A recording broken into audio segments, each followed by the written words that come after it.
Hello and welcome to Saturday Agenda. I'm Tom Connell filling in for David Lipson.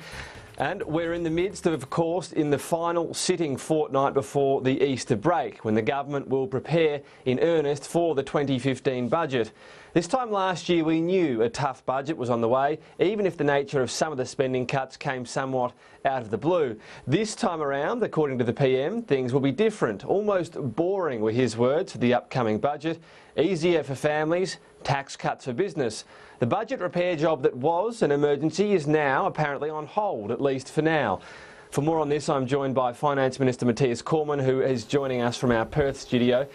Minister, thanks for your time. And just before we get on to the budget, we saw very late yesterday afternoon this Moss review released. It looked at sexual abuse in Australia's detention centre on Nauru. It found evidence of rape, sexual assault of minors and guards trading marijuana for sexual favours from female detainees.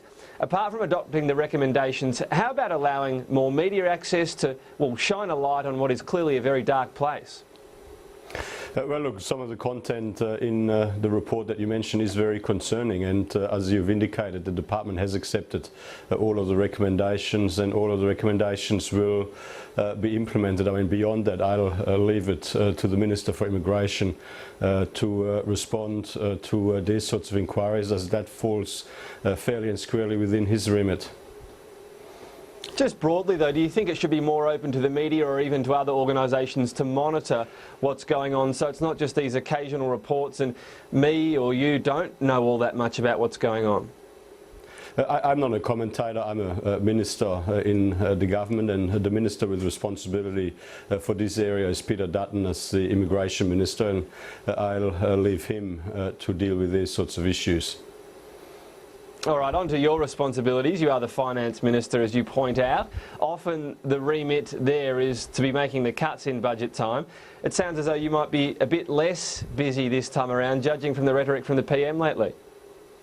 Well, last year was our first budget in our first term, and when you have a change of government and you need to change direction, then obviously there's going to be more significant change in the first budget of a first term government. And of course, you know, we did do a lot of the heavy lifting this time last year. This year's budget will build on the progress that we've made last year. You would remember that when we came into government, we inherited a weakening economy, rising unemployment, and a budget position that was rapidly deteriorating, with a forward spending growth and debt growth trajectory that was manifestly unsustainable. Now, over the past year, the economy has been strengthening, jobs growth has been strengthening, and the budget is now in a better position than what it was. We have made some significant progress. There is further to go, but we will continue to press ahead in an orderly and methodical fashion to get us on a more sustainable foundation for the future. You talk about the heavy lifting. The biggest cut that was actually passed to take effect was foreign aid, and that's not really structural because, well, the government still says it wants to ultimately increase foreign aid in the future. The other big thing was hospitals and schools. Again, that doesn't kick in until 2017. So how much structural change has actually happened? Well, there's been significant structural change. I mean, if you look at the forward trajectory in the intergenerational report, you would have seen that the previous government had us on a trajectory taking us to government net debt at 122% as a share of GDP. Quite unbelievable. If all of our budget measures would be passed, that would it would mean that we would be paying off government net debt in full by 2031.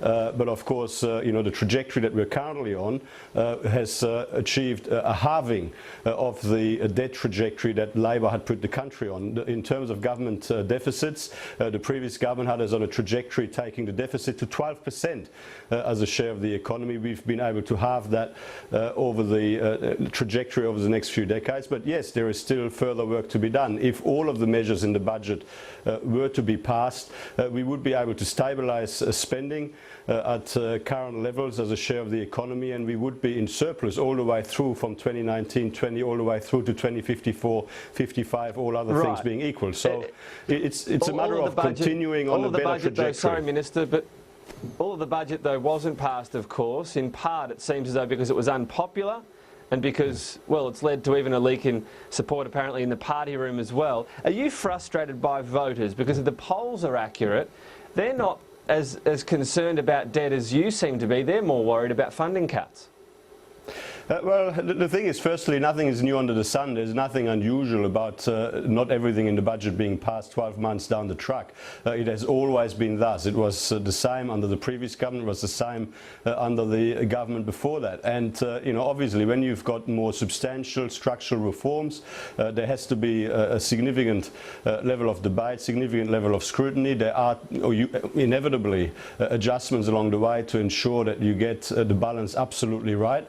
And that is the process that we're currently going through. I mean, the previous government had to take private health insurance rebate means testing, which they pursued, to the Parliament 3 or 4 times over a 3-year period. And of course, there is nothing new under the sun. That inevitably always happens. Right, so you're saying now not all the budget was passed, we're on the right track. When it came out, this was the tough medicine Australia had to have. All of the budget needed to be passed. We'll find alternative savings, we don't find these ones.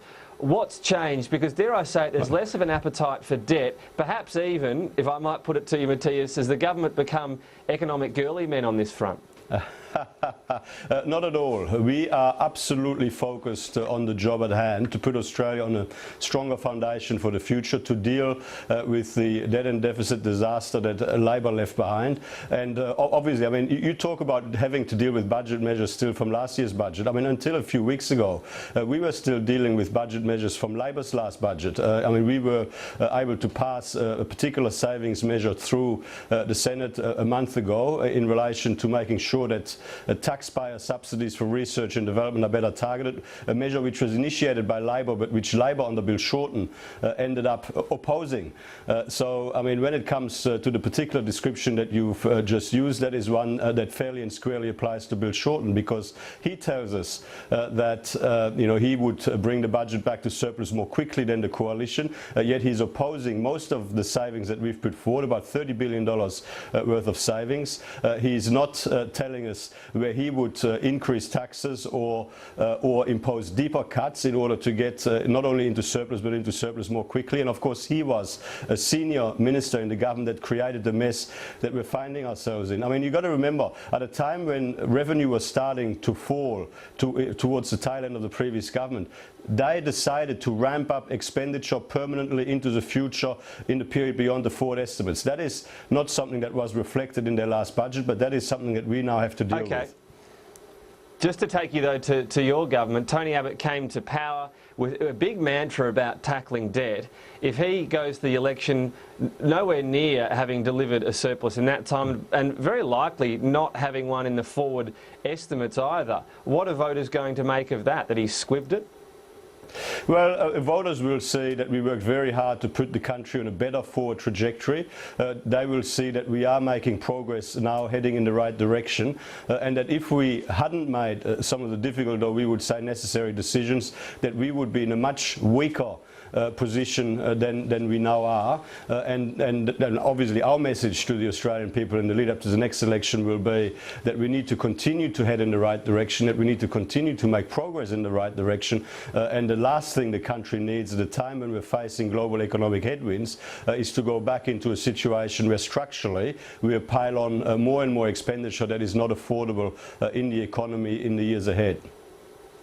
Okay, I just want to go to a couple of policy points then within that.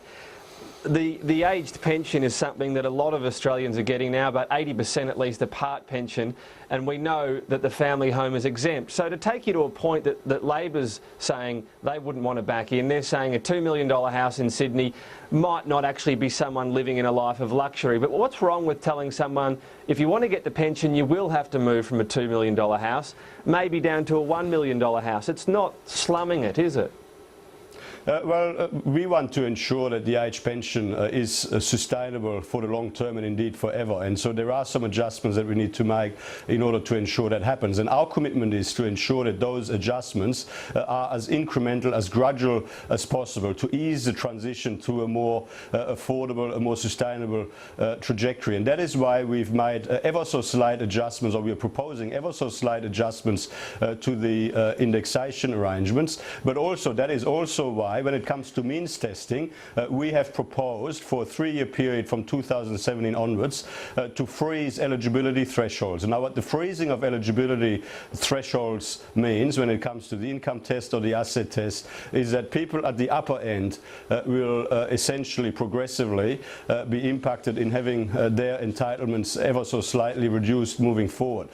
So the key here is, yes, we've got to ensure that the pension is on a sustainable and affordable trajectory for the future, but our commitment to pensioners is that we want to do that in the most gradual, most incremental way possible to ease the transition to that trajectory in the best possible way.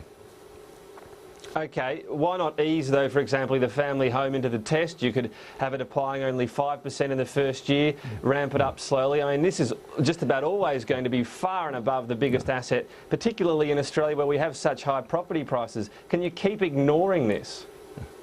Well, I mean, you can ask that question as many times as you like. I mean, the government recognises that people have got a particular bond to their family home. The government recognises that there's a particular emotional connection to the family home, which is why we've been very clear that the family home will not be part of the asset test under coalition government. Now, if Labor is proposing to do something different, they should say so. But our position is, black and white, very clear. Our proposal, our way forward in making sure that the pension is sustainable into the future is to do it gradually. The GP co-payment, just one more topic. The GP co-payment is obviously something you've backed away from. Does it feel, though, that you've almost switched sides? Because you're saying let's charge, at the end of this policy, let's charge the wealthiest Australians a small amount to go to the doctor, and Labor's saying no. It's almost like you've switched sides on that, isn't it? It's hasta la vista co-payment, indeed. You're quite right. What we're not giving up on, though, is on our commitment to ensure that Medicare is protected for the long term, that Medicare is sustainable for the long term. What we're not walking away from is our commitment to ensure that vulnerable patients can have access to bulk billing arrangements. But we do also believe that there's need for reform to ensure that those of us who can afford to make a contribution can do so. Now, obviously, the way that we've put forward didn't work and wasn't the right way forward. We're now working with the medical profession and other stakeholders to come up with a better way forward. Matthias Cormann, we'll watch this space, but as ever, thanks for your time on Saturday Agenda. Always good to talk to you.